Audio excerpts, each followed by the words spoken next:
Salom do'stlar, biz o'zimizning kanalda sizni borig'izni da salamlab, yaxshi kayflar tilaymiz. Hamda o'zimizning yangi tig'imizni sizga taqdim etamiz kelar. Bizning yangi tig'imiz bugun eng qiyin savollarga javob beruv bo'lur. Mana biz shu savollarga hozir sizning qarshingizda javob berishga tirishamiz. Biz ularni ko'rmadik, birinchiga o'qiymiz sizning qarshingizda, hamda javob berishga tirishamiz. Ketdik. Ты предпочитаешь потерять 100 евро, либо чтобы человек, которого ты больше всех ненавидишь, выиграл 100 тысяч евро? Bu so'rov senga? Bu so'rov ikkimizga da. Ha, kim javob beradi birinchi? Kim bo'lsa da yor endi. Masalan, men потерять 100 евро, либо человек, которого я ненавижу, выиграет 100 тысяч евро. Мне кажется, у меня, во-первых, нет такого человека, которого я так не сильно ненавидел. Mening javob qisqa bunda. Ну давай сені Mening javob qisqa.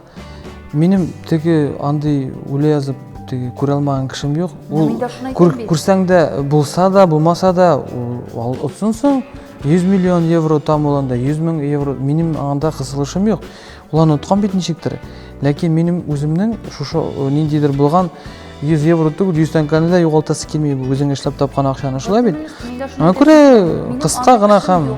У меня нет такого человека, который я так сильно ненавижу, если даже просто человек, пусть он выиграет, мне не жалко. Но свои 100 евро потерять мне бы не хотелось. Правильно? Я тоже так думаю. Так, ikkinchi so'rov. Ikkinchisi sen o'qi. Ауырмы оқырға? Нық ауыр. Быть всегда 10-летним, или всю жизнь 40-летним? Университет болып қаласың келемі, 40 яшьлік болып қаласың келемі, ғұмыр бойы. Мәселен, мен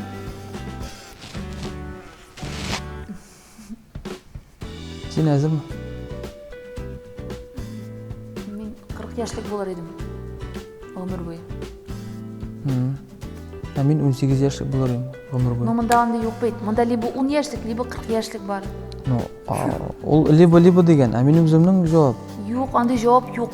Бар. Ты увиливаешь от вопроса, жанықайым. Сен дұрысын айт. 10 яшьлік болып қаласың келем, или 40 яшьлік.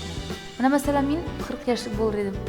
Чүнки 10 яшьлік уақытта сен енді өзіңе жауаплы түгіл, сенің үшін кімдерді жауап бере. Сен әти-әнеге табынасың, то есть алар сені қоя баруға ярай. Әти-әнеге сен 40 яшьлік шағында да табынасың, 60-та да табынасың. Ансынан сөз жоқ. Сөзде жоқ. Имеется в виду, сен өзің бір нәрсе ішлей алмайсың, сен кішкене, сенің үшін айталар, сенің үшін сөйлейлер. Амында сен енді 40 яшьлік уақытыңда сенің ғойлаң бар, сенің өзің берердей кішілерің бар, сенің ішің бар 40 яшьлік уақытта.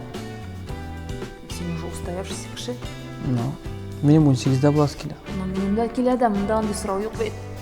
Так, ты предпочитаешь знать язык животных и разговаривать с ними, или знать все языки мира? Мұнда ответ очевиден енді. Я бы знала все языки мира и предпочитаю общаться. Аны ішлеп сені мұна әйтек сарықлар, сиырлар білән мен қызық бет, етінің хәлін сұрашуға. Ол үйгіріп келе, қоян енді тұрмышта яшай, ол нәрсе көре, ол қорғалар білән сөйлешуге, қоян үшіп келген аралар, алар сеңа көп мәғлумат жеткірлері. Аңлайсың ба сен? Ішлеп шулай келмеймін әсенің. Сиыр білән сөйлешесің, ә? Yok, мен сиыр білән сөйлешесі келмей, потому что ол сиыр. Так, ты предпочитаешь, ты выберешь фамилию Гитлер, ты предпочитаешь никогда не есть шоколад.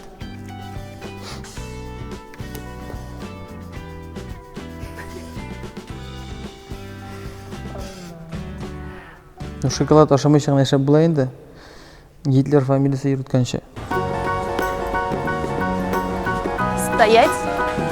Нәрсе бұл? Диетада отыра біреу. Әзгіне ашырға, әзгіне.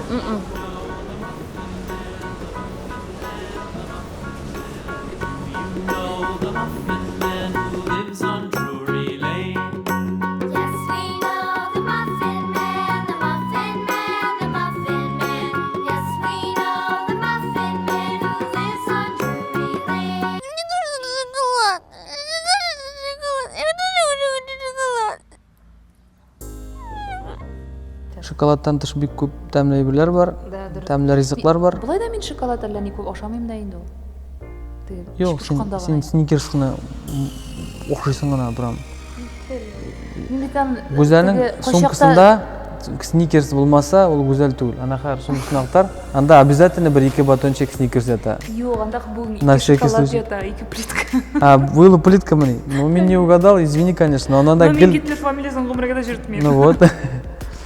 Мин ул шоколадсыз лучше ашыйм. Йөрим Гитлер фамилиясы йөрткәнче. Ты предпочитаешь быть меньше в 2 раза или быть в 2 раза толще? Лучше быть меньше в 2 раза, наверное. Толще не хочу.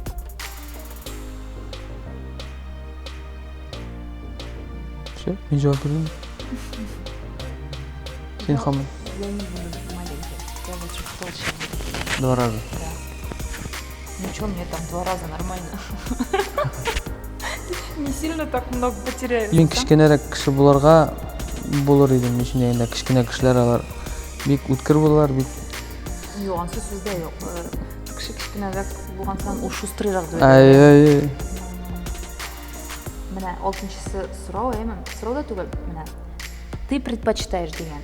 Ты предпочитаешь быть самым богатым человеком в мире, либо быть бессмертным?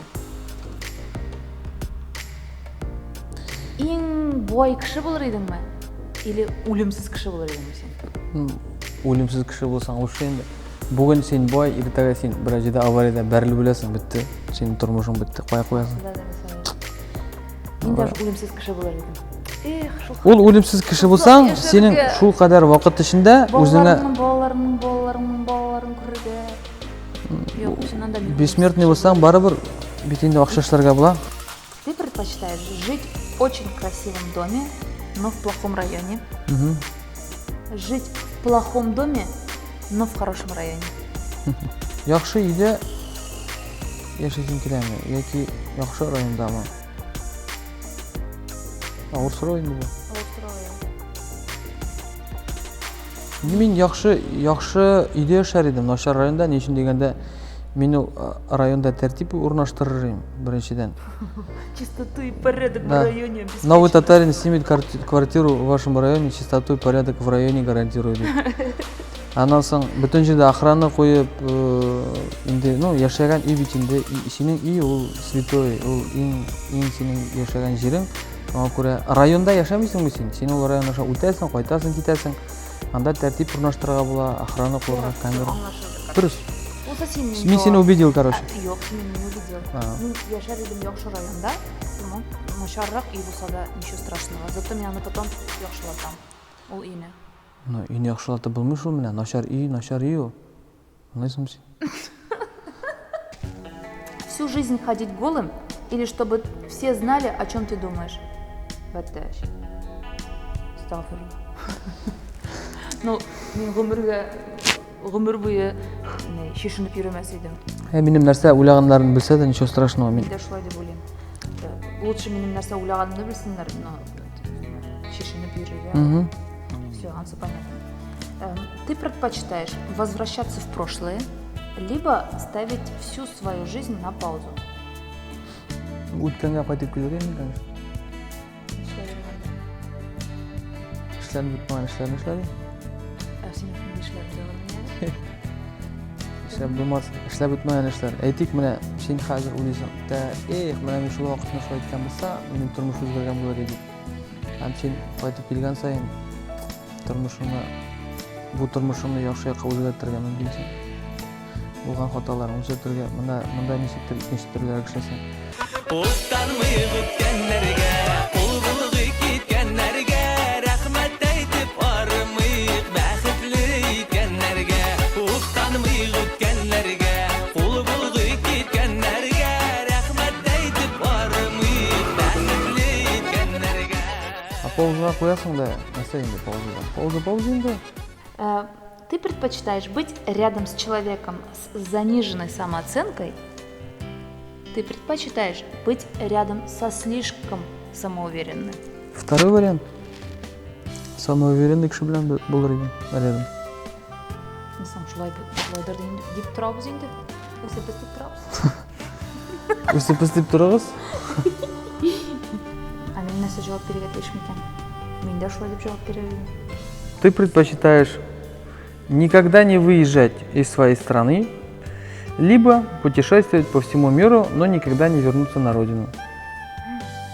Ауыр сұрау бұл. Мен бұлай бұлдыра алмаймын. Мен де бұлдыра алмаймын. Бұл из крайности в крайности деген мағына бар бір. Біз шығабыз да, қайтабыз да. Жоқ, мен шетелге шықсам, менің қар уақыт қайтасы келеді. А шетелге шығасы тоже иногда. Алай болғаш никогда не выезжать из своей страны. Біздің еліміз зор, Ресейіміз кең. Ой, сөйлеме. Қырымны қазір алдылар. Қырымға барып загорайтерға бұла, Сібірге барып мишкалар көріп қайтырға бұла, оқ аюлар, бүтін нәрсе бар бізде. Ресейіміз зор, шоңа көре шықмас едік. Дальше. Ты предпочитаешь никогда не есть сыр или никогда не есть шоколад? Я предпочитаю никогда не есть сыр.